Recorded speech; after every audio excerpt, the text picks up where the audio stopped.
J'aimerais partager ce soir juste le fruit de ma méditation que j'ai eu dernièrement. Le Seigneur m'a accordé de voir sa miséricorde dans la parole de Dieu de manière différente. Et donc le thème du message, ça va traiter de la miséricorde de Dieu, mais ce ne sera pas le titre du message. Parce que j'ai vu une mécanique. J'ai vu comment, par un passage dans Ézéchiel, le Seigneur, comment dire, mettait en lumière le fondement de sa miséricorde et quelle était la miséricorde de Dieu.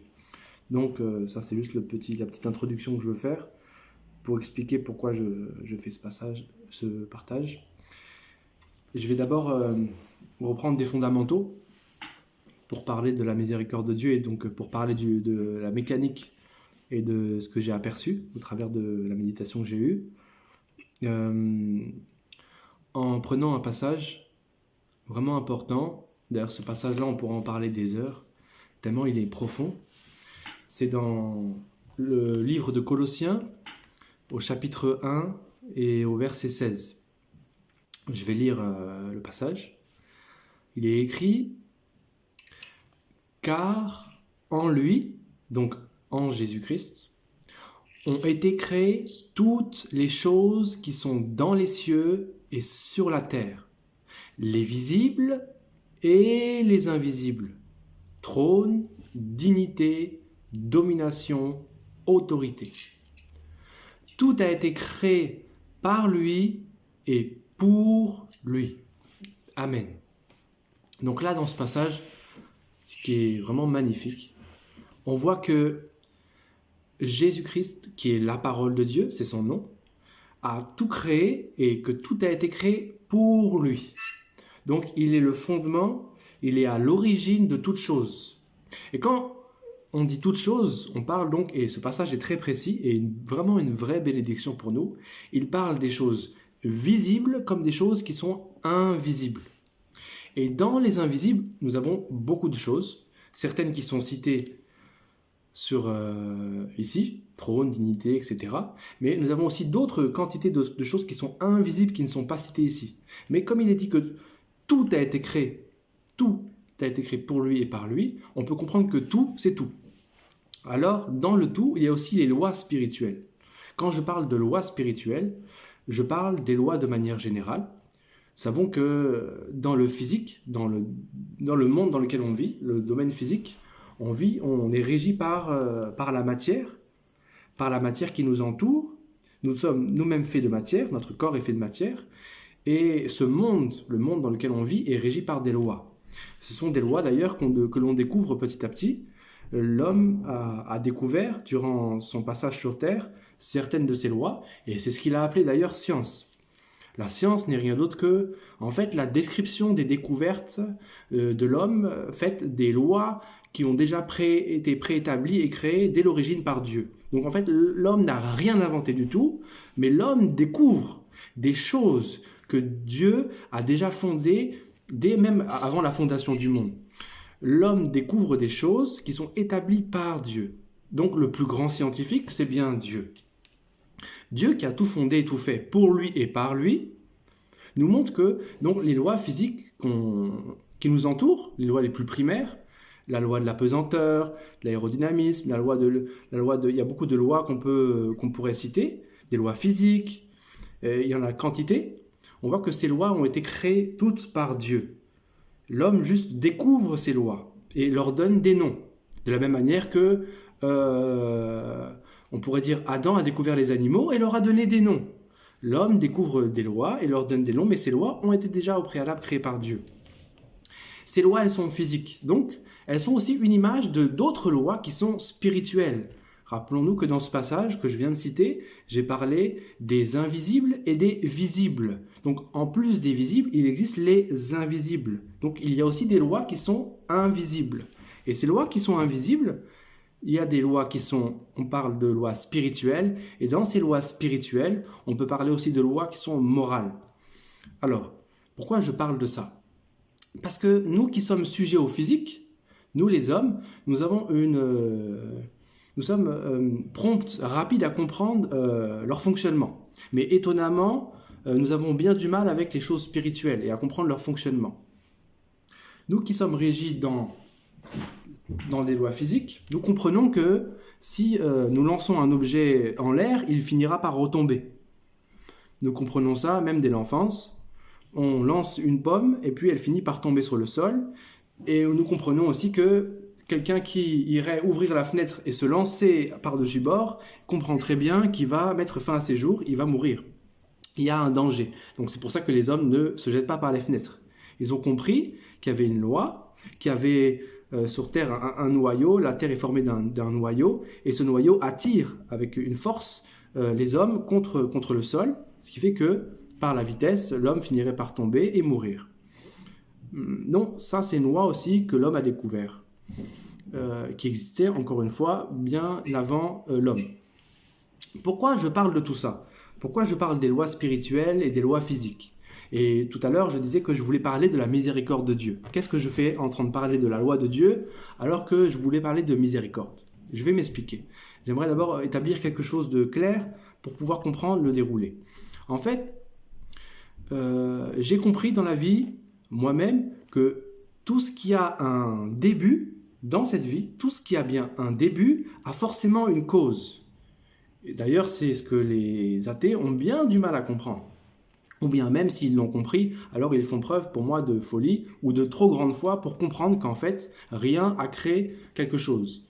Donc, je répète, pour moi, en tout cas dans ma conception de la vie, dans ce que je vois autour de moi, je comprends que tout ce qui a un début a forcément une cause sur cette terre. Pourquoi je dis ça ? Pourquoi je précise tout ce qui a un début ? Parce que tout simplement, Dieu n'a pas de début. C'est pour ça que je précise tout ce qui a un début a une cause. Parce que dans la vie, on pourrait dire tout a une cause. Logique, tout a forcément une cause, rien n'arrive par hasard. Mais je précise bien encore une fois, tout ce qui a un début a une cause. Parce que Dieu n'a pas de cause. Dieu n'a pas de cause. Pourquoi ? Parce qu'il n'a pas de début. Dieu, il est infini, il est sans fin et il n'a pas de commencement. Il n'a ni commencement ni fin et il est vraiment particulier. Et comme il n'a pas de commencement, il n'a pas donc de début, alors Dieu n'a pas de cause. Mais à part Dieu, hormis Dieu, presque tout a un début et donc tout a une cause. Ce qu'on appelle donc la cause à effet. C'est pour ça que j'avais appelé ce message cause à effet. Alors, je parle de miséricorde, je parle de cause à effet, je parle de la loi de Dieu, la loi physique, la loi spirituelle. Je vais m'expliquer, cela va arriver beaucoup plus clair. En fait, nos actes de la vie de tous les jours ont forcément une conséquence. Dernièrement, j'avais déjà partagé un passage que je vais reprendre encore ici, dans Galates, chapitre 6, verset 7. Il est écrit « Ne vous y trompez pas, on ne se moque pas de Dieu. Ce qu'un homme aura semé, il le moissonnera aussi. » Donc, c'est ce que j'appelle la loi de cause à effet. Tout ce qui a un début a forcément une cause. Donc, quand on a un problème dans nos vies, quand on trouve un problème, c'est sans doute une cause d'un début, de quelque chose, en fait, d'un acte qui a été posé, ou d'un acte peut-être qui n'a pas été posé. Tout est variable. Pour dire que, en fait, il n'y a pas de hasard sur Terre. Tout a forcément une cause, si, tant soit peu, il y avait un début. Dieu dit que ce qu'un homme aura semé, il le moissonnera aussi. Ça veut dire quoi ? Ça veut dire qu'ici-bas, chaque chose qu'on place, chaque action qu'on place, chaque acte, en fait, a forcément une conséquence sur nos vies. Et ce serait une folie d'oublier ça. Malheureusement, j'ai remarqué que les hommes, et moi-même, dans mon passé, à plusieurs reprises, j'ai oublié cette loi-là. Et j'ai oublié qu'elle existait aussi de manière spirituelle. L'homme, encore une fois, je disais, comprend rapidement les lois physiques, comprend qu'il ne faut pas qu'il se jette par-dessus bord, parce que sinon, il pourrait perdre la vie. Mais l'homme ne comprend pas qu'en plaçant certains actes dans le domaine spirituel, il peut aussi y perdre la vie. C'est parce que l'homme n'a pas encore compris que justement, tous ces actes ont forcément une conséquence spirituelle. L'homme comprend que ces actes dans le physique ont forcément une conséquence dans le physique, mais il oublie qu'en posant un acte dans le spirituel, il peut aussi avoir une conséquence dans le spirituel. Écoutez, quelqu'un qui se met à avoir un potager et quelqu'un qui va y semer des carottes, il est normal qu'à la fin, quelques mois après avoir arrosé ses carottes, il retrouve des carottes. Si quelqu'un sème des pommes, il va retrouver des pommes, des pommiers. Si quelqu'un sème des pommes de terre, il va retrouver des pommes de terre. Quelqu'un ne peut pas semer des carottes et s'attendre à avoir des pommes de terre. Ce serait une folie, non? Quelqu'un qui sème des mangues ne doit pas s'attendre à avoir des bananes. Ça serait donc de la folie, non? Donc quelqu'un qui sème des carottes comprend qu'il va récolter des carottes. De la même manière, quelqu'un qui ne respecte personne ne doit pas s'attendre à être respecté.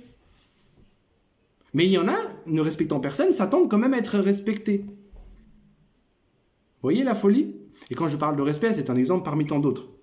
Pour dire que l'homme comprend le physique, l'homme comprend qu'il y a une cause à effet sur tous ses actes dans la vie, chacun de ses mouvements, chacun de ses déplacements, mais il oublie que de la même manière, rappelez-vous, Dieu qui a créé toutes choses par lui et pour lui, les visibles et les invisibles, dans les visibles nous avons les physiques et dans les invisibles nous avons donc les spirituels, les morales.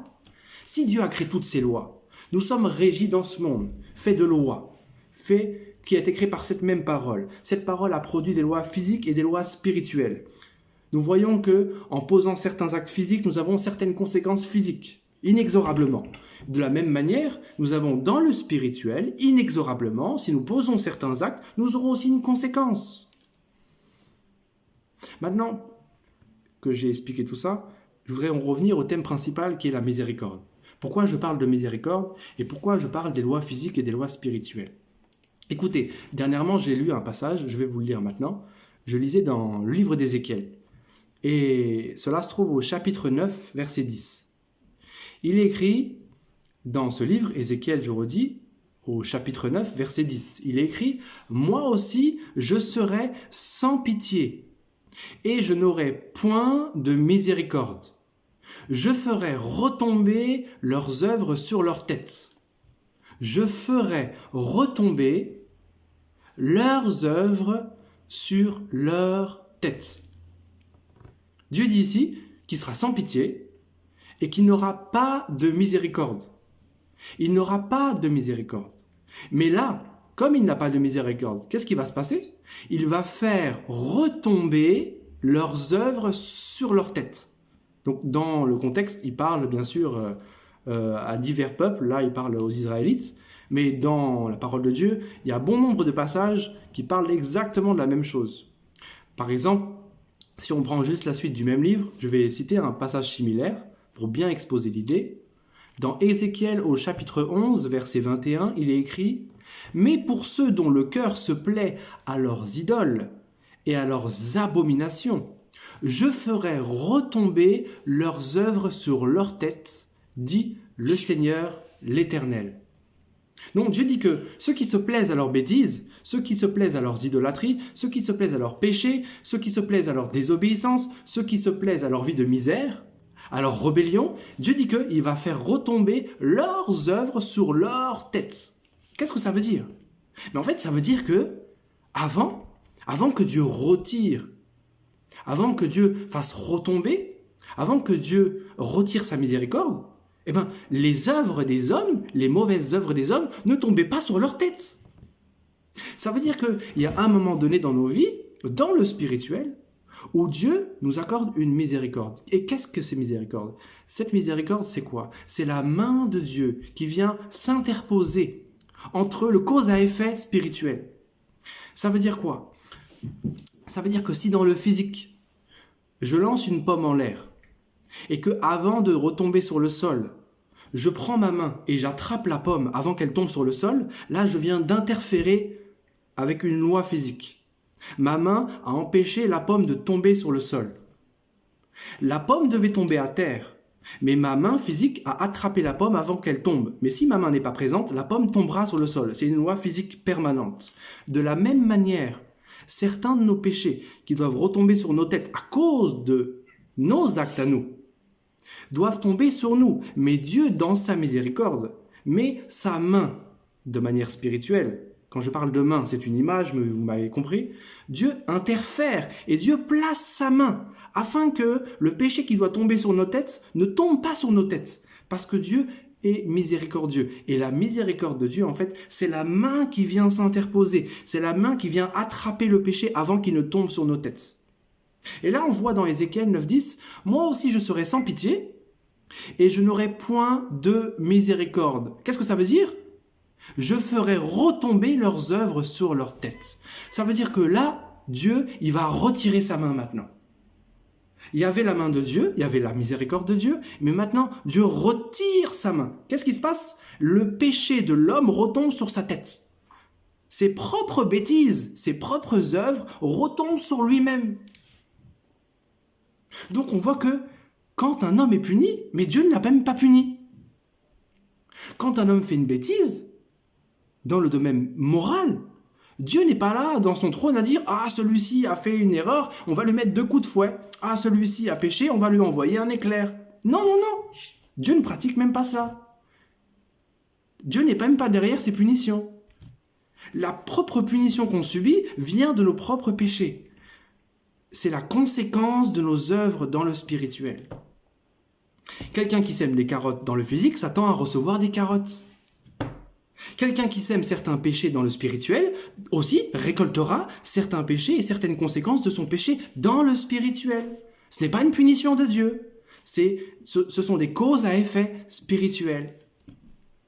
Mais bizarrement parlant, l'homme, en manque de connaissances et aussi atteint de la folie du péché, ne comprend pas ces choses-là.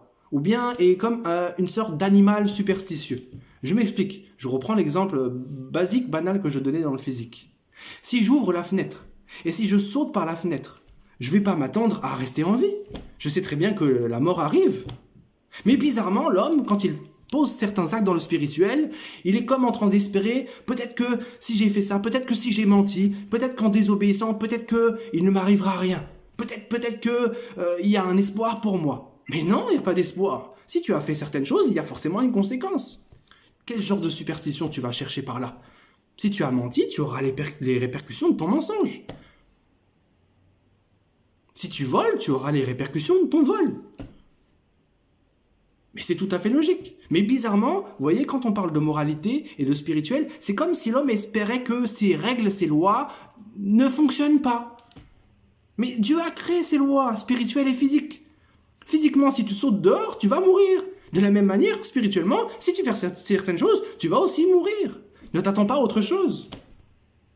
Mais vous savez pourquoi, justement, des fois, parfois, l'homme ne subit pas ce qu'il aurait dû subir? C'est parce que Dieu est miséricordieux. C'est parce que Dieu a mis une main. Dieu a placé sa main. Et donc, le propre résultat de nos propres péchés, qui devait tomber sur nos têtes, n'est pas tombé sur nos têtes parce que Dieu a placé sa main. Et quand Dieu, donc, retire sa miséricorde, Dieu retire sa main, qu'est-ce qui se passe? Eh bien, les conséquences de nos péchés retombent sur nous. Dieu ne nous a même pas punis. En fait, ce que nous, on appelle la punition de Dieu parfois, ce que nous, on appellerait la punition de Dieu, c'est simplement l'absence de Dieu. Dieu se retire. Quand Dieu se retire, alors le péché retombe. Et c'est exactement ce qu'on a vu dans le livre de Genèse, avec Adam et Ève, tout au début. Dieu s'est retiré. Adam et Ève ont désobéi, Dieu a reculé d'un pas. Dieu ne les a pas punis, Dieu a reculé. Et la conséquence donc de leur péché est retombée sur leur propre tête. Donc la miséricorde de Dieu, c'est le fait de voir Dieu qui interfère. Dieu qui interfère. C'est comme si quelqu'un qui sautait par la fenêtre, qui devait tomber par terre, c'est comme si Dieu le rattraperait en plein air. C'est ça qu'on pourrait appeler la miséricorde de Dieu. À la place de mourir, la personne ne meurt pas. Dieu fait quelque chose de particulier et empêche que la conséquence de ce propre acte n'ait pas ni d'accès ni de conséquences sur sa vie. Je vais lire un autre passage pour un peu exprimer tout ça. Dans le livre de Romains, au chapitre 1, je vais lire à partir du verset 24. Il est écrit dans le livre de Romains, au chapitre 1, verset 24, « C'est pourquoi Dieu les a livrés à l'impureté, par les désirs de leur cœur, de sorte qu'ils déshonorent eux-mêmes leur propre corps. Eux qui ont remplacé la vérité de Dieu par le mensonge et qui ont adoré et servi la créature au lieu du Créateur, qui est béni éternellement. Amen. C'est pour cette raison que Dieu les a livrés à des passions déshonorantes. Leurs femmes ont remplacé les rapports sexuels naturels par des relations contre nature.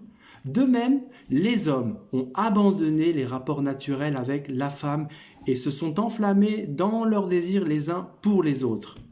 Ils ont commis homme avec homme des actes scandaleux et ont reçu en eux-mêmes le salaire que méritaient leurs égarements. Comme ils n'ont pas jugé bon de connaître Dieu, Dieu les a livrés à leur intelligence déréglée, de sorte qu'ils commettent des actes indignes.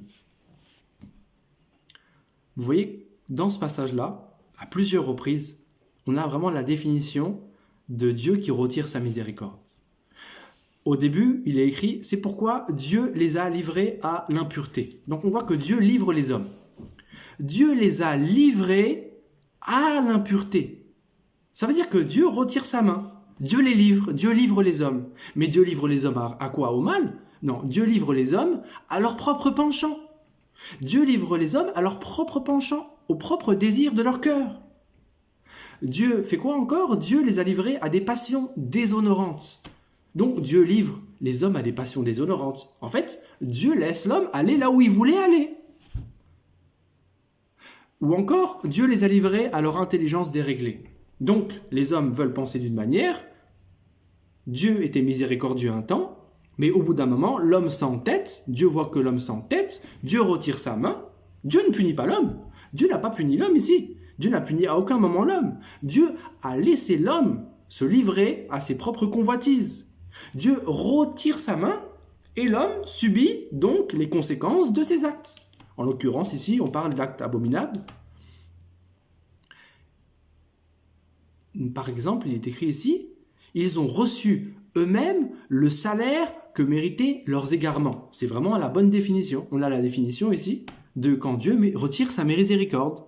Ils ont reçu en eux-mêmes le salaire, on récolte ce qu'on sème, ils ont reçu le salaire que méritaient leurs égarements. Donc ces hommes ont péché de manière spirituelle, moralement, et en pratiquant ce péché, il y avait une conséquence qui devait arriver sur eux. Dieu, dans sa miséricorde, n'a pas permis que cette conséquence arrive immédiatement. Il y a comme une sorte de délai, il y a comme un laps de temps qui existe où Dieu place sa main parce qu'il nous aime.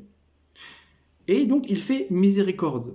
Mais quand l'homme s'entête dans son péché, quand l'homme dit non, je ne veux pas de toi, c'est ça que je veux pour moi, Dieu dit ah d'accord, je respecte ta volonté, je te donne le libre arbitre. Si c'est ça que tu veux, je te laisse tranquille avec cette histoire. Et donc Dieu, qu'est-ce qu'il fait à ce moment-là? Dieu nous respecte tellement que Dieu nous écoute. Dieu nous laisse notre libre arbitre.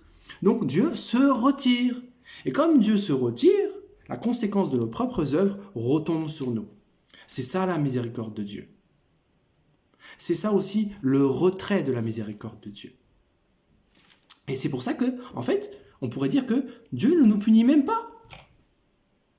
Le jugement de Dieu, ce qu'on appelle le jugement de Dieu ou la punition de Dieu, c'est simplement l'homme qui est une malédiction pour lui-même.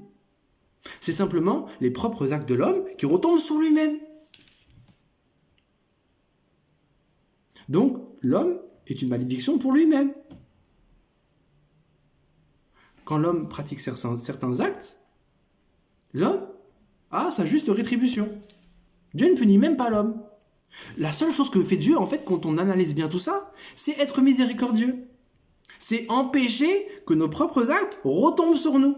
Il passe son temps à ça. Il passe son temps à nous faire miséricorde. Et quand il retire sa miséricorde, c'est parce que nous-mêmes, l'homme, on le veut. Parce qu'on s'entête. Donc, faisons attention.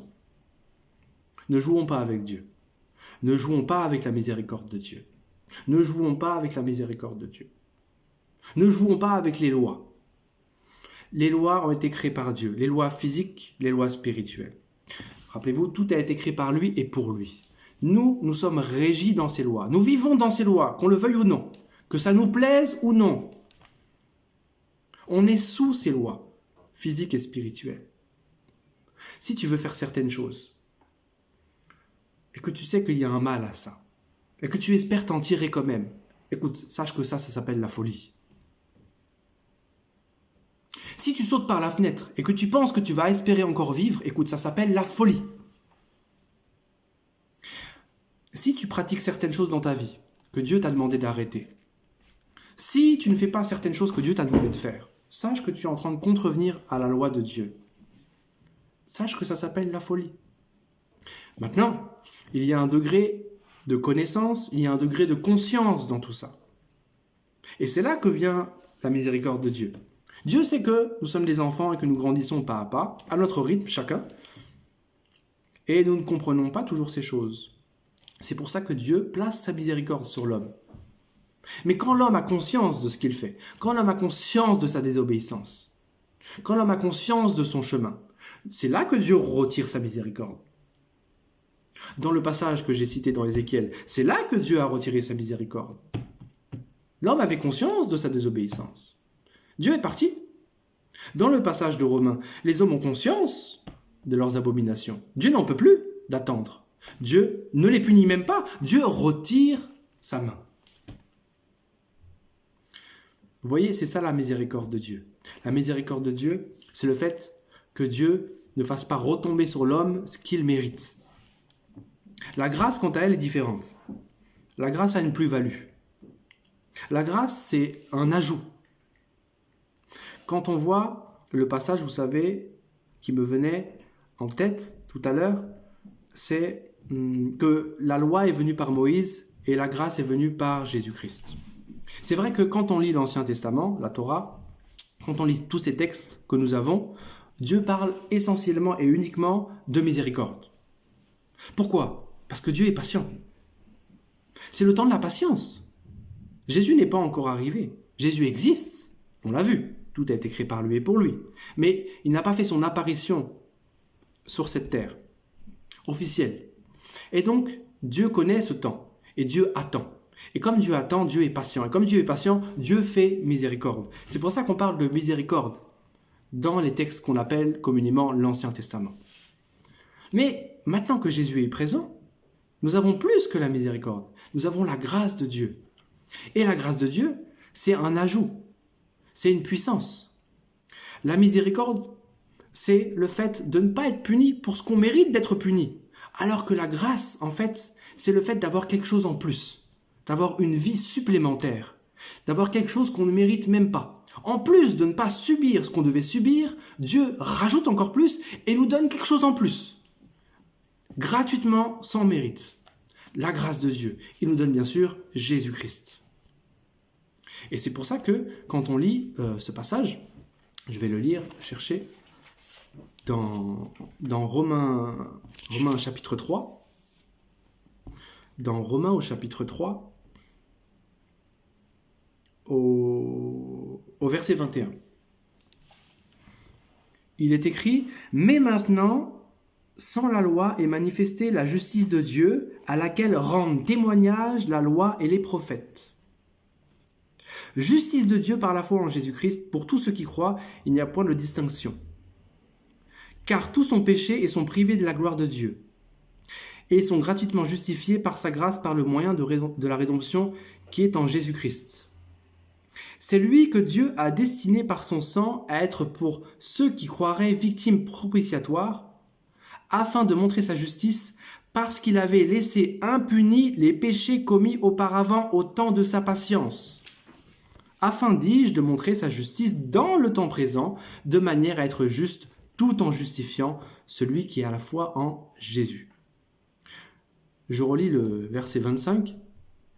C'est lui que Dieu a destiné, par son sang, à être, pour ceux qui croiraient, victime propitiatoire, afin de montrer sa justice, parce qu'il avait laissé impunis les péchés commis auparavant au temps de sa patience. Il avait donc, avant Jésus-Christ, Dieu, laissé impunis les péchés des hommes commis auparavant, avant la grâce, au temps de sa patience. Donc Dieu a été patient, il y a eu un temps de patience. Et dans ce temps de patience, Dieu a utilisé la miséricorde.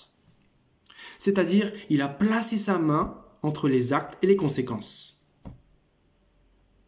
Mais maintenant que le temps de patience est terminé, Dieu a ouvert les rideaux et Dieu est arrivé. Jésus-Christ a fait irruption. La grâce est manifestée. La grâce est venue par Jésus-Christ. Et en plus de miséricorde, en plus de ne pas être puni pour ce qu'on mériterait spirituellement, Dieu nous accorde une puissance pour lutter justement.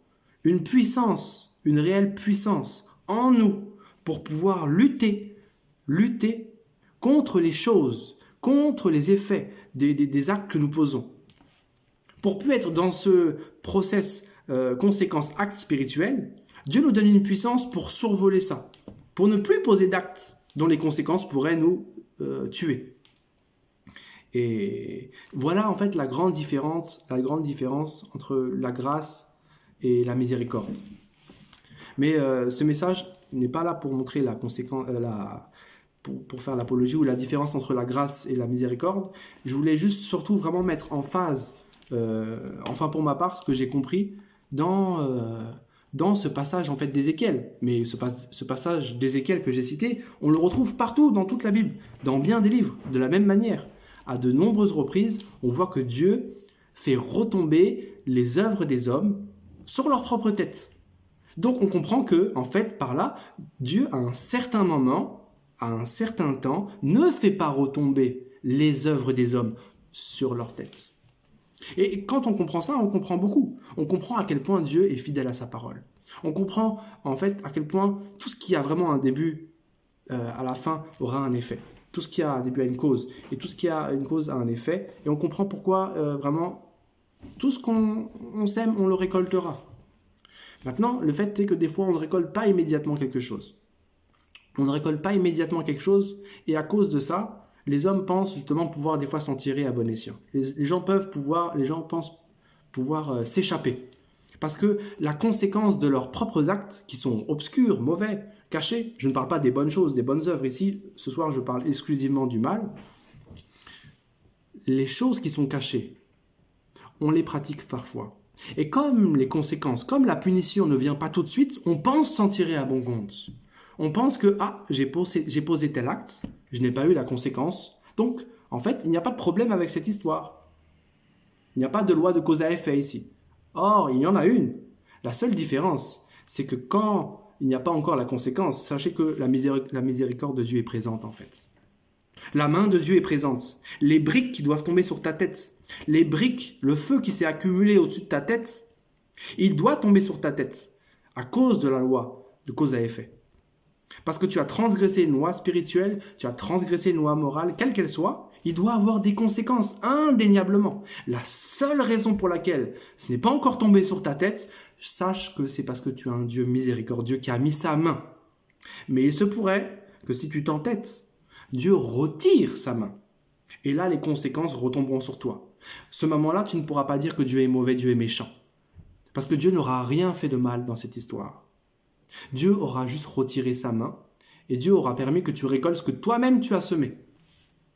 Et voilà une grande différence entre la pensée d'un homme de voir un Dieu méchant qui le punit et en fait plutôt maintenant de voir en fait un Dieu qui est bon et qui retarde nos propres erreurs et nos propres échecs pour nous amener à la repentance. Certainement, tu pourras te dire, alors, à quel moment Dieu fait miséricorde? À quel moment Dieu retire sa miséricorde? À quel moment Dieu donne la miséricorde? À quel moment Dieu met sa main? Pourquoi Dieu a mis sa main sur mon voisin? Pourquoi Dieu n'a pas mis sa main au-dessus de ma tête? Pourquoi j'ai récolté instantanément les problèmes quand j'ai posé tel acte? Et pourquoi tel frère, lui, n'a pas récolté instantanément? Écoute, pour tous ceux qui se posent cette propre question, il y a une réponse. C'est d'ailleurs Paul qui cite cette propre question. Il la reprend du livre de Moïse, il me semble. Et pour tous ceux qui se posent cette question, je vais lire le passage pour que ce soit bien clair.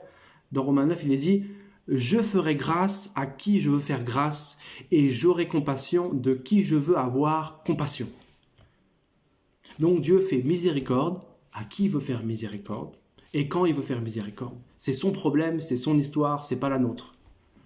Donc si tu te demandes pourquoi Dieu ne m'a pas fait miséricorde, pourquoi il a fait miséricorde à lui, Pourquoi ma miséricorde a duré 2 heures et l'autre 4 jours? Écoute, Dieu te répondra, je ferai grâce à qui je veux faire grâce et j'aurai compassion de qui je veux avoir compassion. Dieu est souverain, Dieu fait ce qu'il veut. Et Dieu est juste dans cette histoire.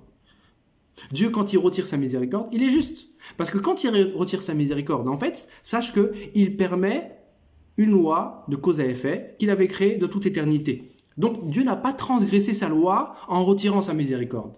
En fait, quand Dieu retire sa miséricorde, Dieu reste juste. Quand Dieu place sa miséricorde, il reste juste encore. Parce qu'en fait, tes propres erreurs ont été payées en Jésus-Christ, sur la croix. Et c'est pour ça que Dieu parle du temps de la patience. C'est pour ça que quoi qu'il arrive, Dieu est juste. Dans tous les cas, il reste juste. Et c'est pour ça qu'il est dit que en Jésus, il a manifesté sa justice. Et il a fait justice pour quiconque croit. Voilà en tout cas ma compréhension de la miséricorde de Dieu sous un nouvel aspect. Un aspect un peu plus, je dirais, plus mécanique. Mais en tout cas, moi, qui me permet de comprendre davantage comment Dieu fonctionne avec sa parole et à quel point Dieu est fidèle avec tout ce qu'il dit dans sa parole. Voilà, merci pour votre écoute et j'espère que ça aura peut-être béni quelqu'un et peut-être aidé quelqu'un ou peut-être répondu à quelqu'un. En tout cas, que Dieu soit béni. Amen.